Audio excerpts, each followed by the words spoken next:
Okay, hey guys, this is going to be the first Council of Ulthuan video. This is going to be my video heading where I throw up all the tactical stuff, all the hobby related chat. There's not a battle report, there's not a painting video, there's not a live show. It's going to be similar vein to the way Malorian does his orc tactical teams. So mine's called Council of Ulthuan. It's going to be mainly high elf focused because I made a conscious decision to really push myself down the high elf road. So this is going to be a good start to get some high elf content out there at a continuous and steady pace. So, without further ado, the first one is we're going to look at Teclis. And basically, we're going to discuss whether or not he's actually worth taking anymore.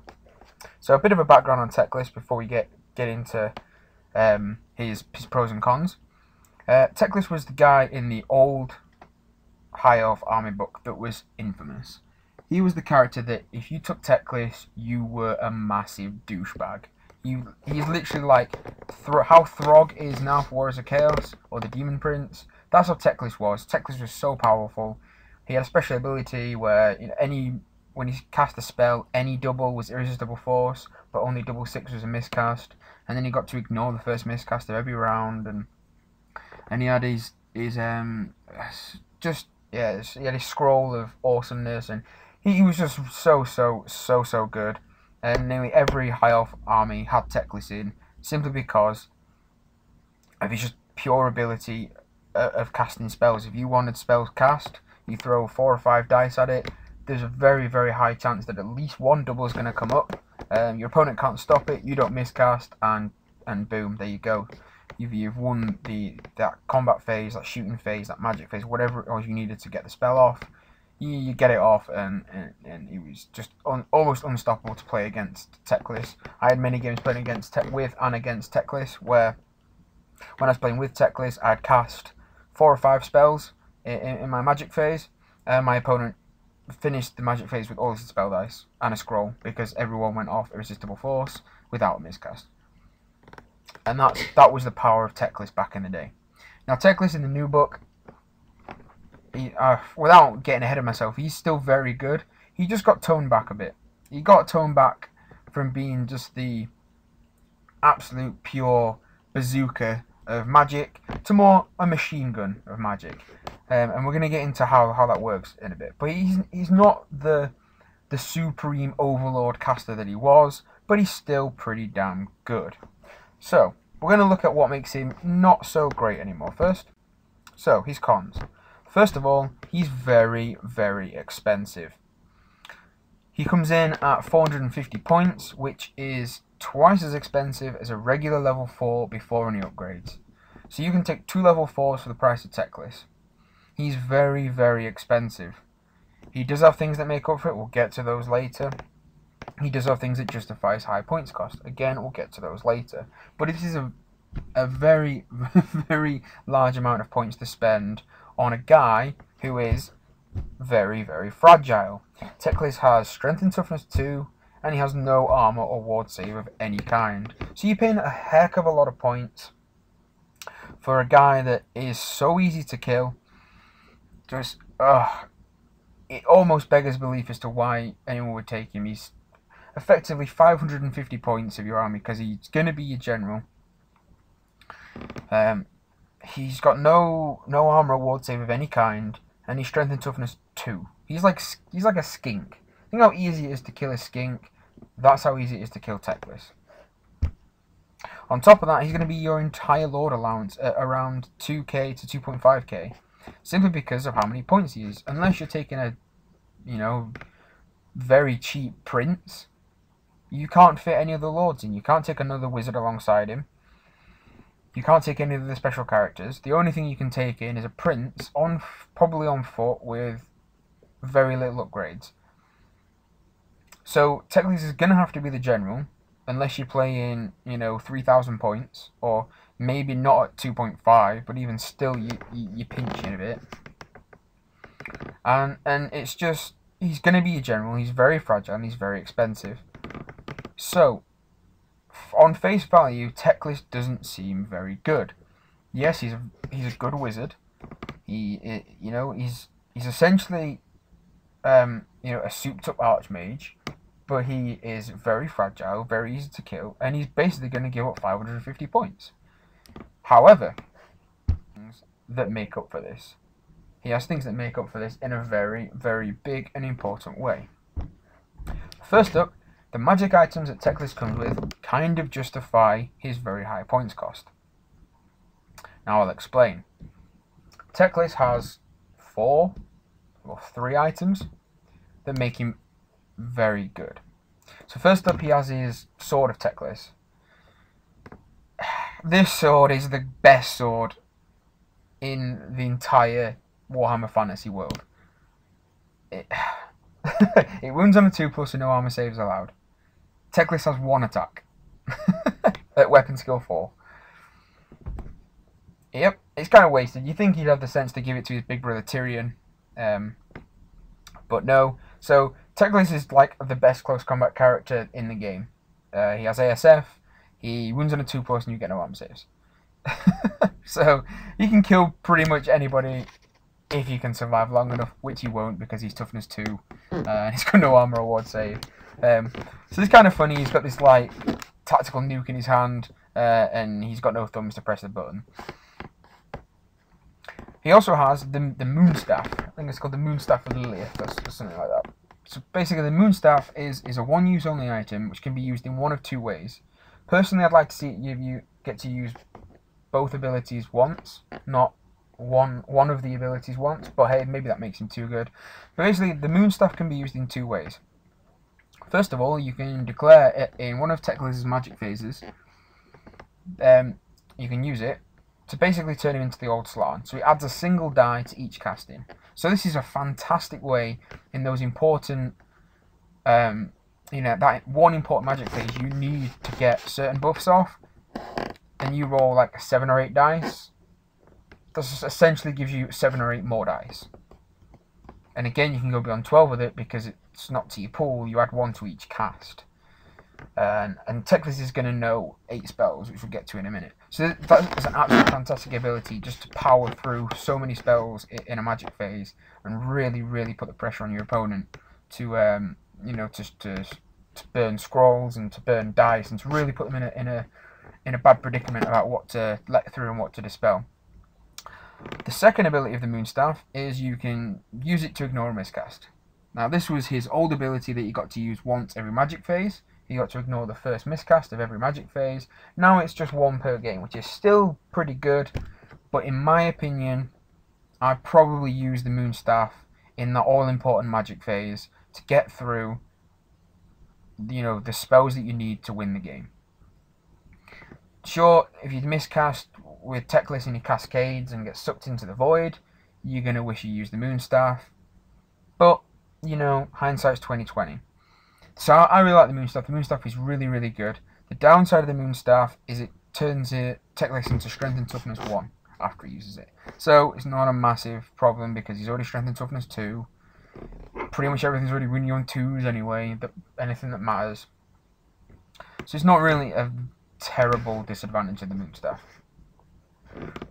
Okay, so his next magic item is his scroll. I can't remember what it's called. Teclis' Scroll of Awesomeness, I imagine. Basically, Teclis' Scroll of Awesomeness is a dispel scroll. It works exactly the same way as a spell scroll, except after the spell has been dispelled, you roll a dice, then your opponent rolls a dice. If you roll higher than your opponent, he forgets that spell. Absolutely fantastic for pretty much a 50-50 chance of getting rid of dwellers. So you stop dwellers, and then you've got a 50-50 chance of getting rid of it for the rest of the game. An absolutely superb, fantastic ability. It's dice on dice at the end of the day, and it's going to be 50-50 whether or not you beat your opponent in that dice roll. Worst case scenario is it's a dispel scroll. Best case scenario is it's like the Rune of Spell Eating for dwarfs, which is fantastic. So yeah, I really, really like the Teclis' scroll. And Teclis' last magic item is the War Crown of Safari, which basically gives him an increased wizard level. So he's wizard level 5. Wizard level 5. That's really, really good. It's +5 to cast, +5 to dispel. And it also does combo with the high magic special ability, the Lilith's Blessing. So if he takes high magic, he's a level 6. Yeah, +6 to cast from high magic, man. It's really, really good. So if you take these magic items into account, if you say, you know, his scroll is probably worth 40 points.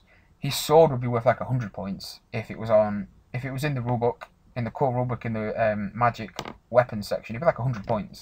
200 or 2+ with no armor saves. It'd be at least like, you know, top dollar of a Lord allowance to take that. Here, the Moonstaff. That's probably like you're looking at 30 points. So you can see here the items that he has does justify you know, his high points cost. If you take these off, they all add up to about probably 120, 130 points maybe worth of items. Maybe not that many points. So you take that off his points total, and he kind of becomes more in line with a regular level 4 with some upgrades. So he's actually kind of worth it. Depends what value you put on his magic items. So me personally, I like what he comes with and I like what he offers. But there's still something better to come, which we're going to talk to in a minute. Another pro of Teclis is he has high leadership. He gives your army leadership 10. Now, leadership 10 isn't that hard to get with elves. You just take your regular archmage or your prince. I think a prince is leadership 10. But if you're taking a prince, you're probably not squeezing in a level 4.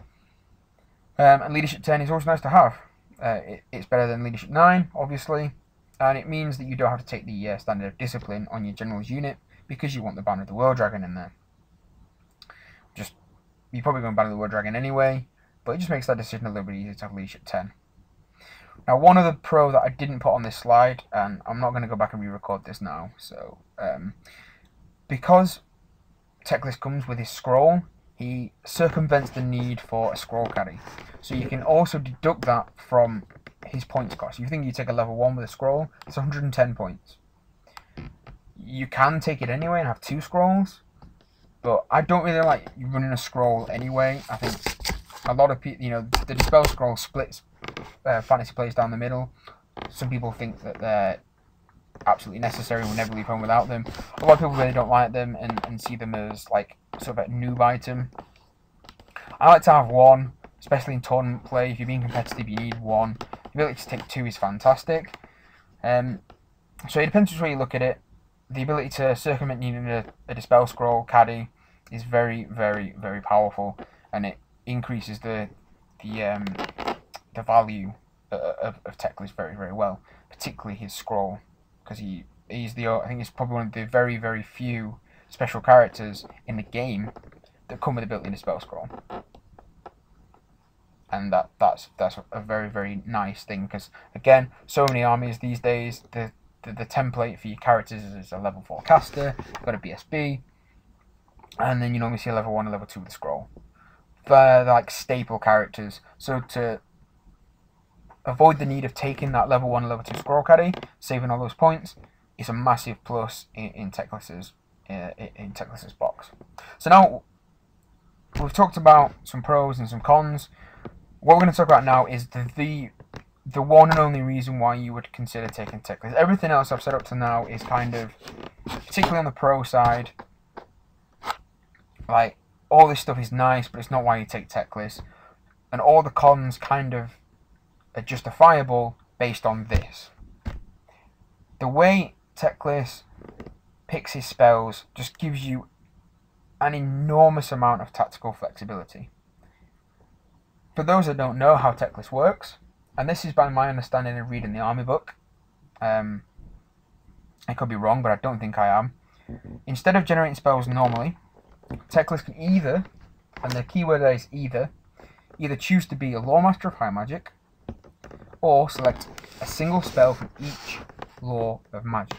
Now the way I read this is that normally when you go into a tournament, you have to put on your army list which lore of magic your wizard's going to use. You have to select the lore in the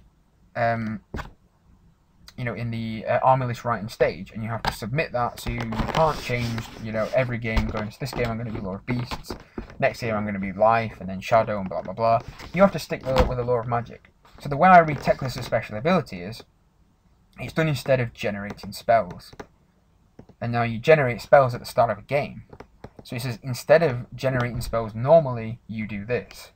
So you can either pick at the start of the game to be a Loremaster of High Magic, or a single spell from each of the 8 rulebook laws. That is I can't tell you how important that is in tournament play, to take one of the most random, unreliable portions of the game in generating your spells and hoping you get, first of all, hoping that the army you're playing against is going to be weak to the law you've chosen, like the magic law you've chosen is actually going to help you. Like if you're running Law of Metal and you come up against Tomb Kings, you might as well not even have any wizards, because that law is going to do so little for you. You know, the whole premise of Law of Metal is to get rid of armor and to hurt armor. And if the army you're facing against has got no armor, you're going to struggle. You're going to have 1, maybe 2 spells to cast all game, and they're the ones that are going to get stopped. It gives you amazing flexibility to avoid these circumstances where your magic law isn't appropriate for the game. And also, when you generate your spells, you don't generate the spells you need. You know, no more taking Law of Life, and you don't roll up Throne. You know? So in tournament play, when you're trying to win every single game, having this flexibility to either just decide to be a Loremaster of High, or pick the 8 perfect spells that are going to win you the game. Excuse me, guys. So, Loremaster of High Magic. We'll look at this one first. High Magic is a pretty good law. I'm not entirely sold on it myself. I think it's fantastic when you can be a Loremaster, because there's a lot of spells in there that normally when I've played High Magic, I've ended up in the Magic phase with only one spell that's really going to matter. Whether that's because I can't cast some because I'm in combat, or some of the spells just aren't going to make a difference. Like I've got Apotheosis and no one within range has taken a wound, so I can't cast it. I found myself with only one spell to cast of any relevance. My opponent knows that and stops that one spell, and then I kind of have no Magic phase.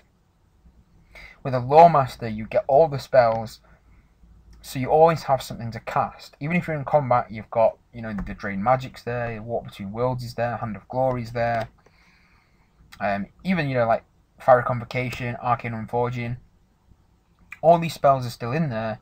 You don't have to choose them, you just have them all. And this is a great ability. Particularly when you think about Teclis is a level 6 to cast from High Magic.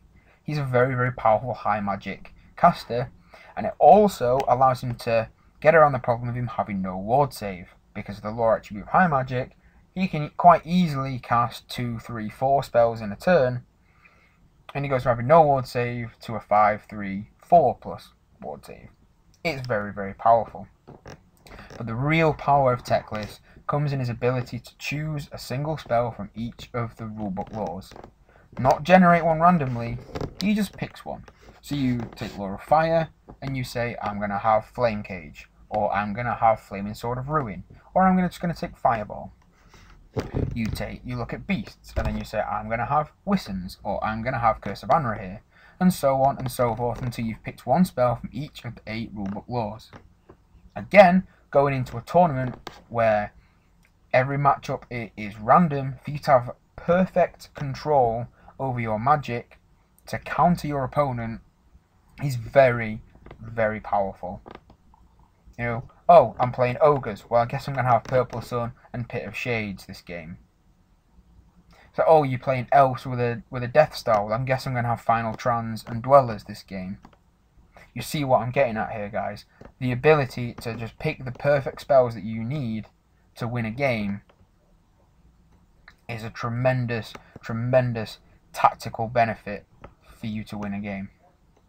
So, what we need to think about in that last point, I guess, is what the wording of that ability means. Do you have to choose when you write the armor list whether Teclis is going to be a High Loremaster of High, or is it going to use all 8, or can you do it at the start of the game? The way I read it is it says you do it instead of generating spells, not instead of selecting a magic law. I think that's the key difference. If it was instead of selecting a magic lore, you'd have to declare it beforehand. But the wording of the rule, I don't have my army book on me right now, but from memory, it pretty much says, Teclis is a level 4 wizard, blah blah blah. Instead of generating spells as normal, you do this. And generating spells isn't until the start of the game. So please comment if you disagree with me there, or if you agree with me there, but in my mind, the wording of that rule is pretty clear. It's not instead of selecting a lore, which is done before writing an army list, or during writing an army list. It's done instead of generating the spells, which is done after writing the army list at the start of the game. So at the start of the game, instead of generating spells, you can choose to be Loremaster of High Magic, or select a single spell from all 8 laws of magic. Again, absolutely, amazing tactical flexibility, and what you're probably going to end up doing 9 times out of 10 is picking 8 spells from the rulebook laws anyway, because that ability to tailor make a magic phase, whilst high magic is very good, the ability just to pick the 8 perfect spells, or 8 spells that are always going to be relevant. And this is the thing in the magic phase, you can quite often find yourself with, particularly with a level 4, you kind of get around it a little bit with a loremaster.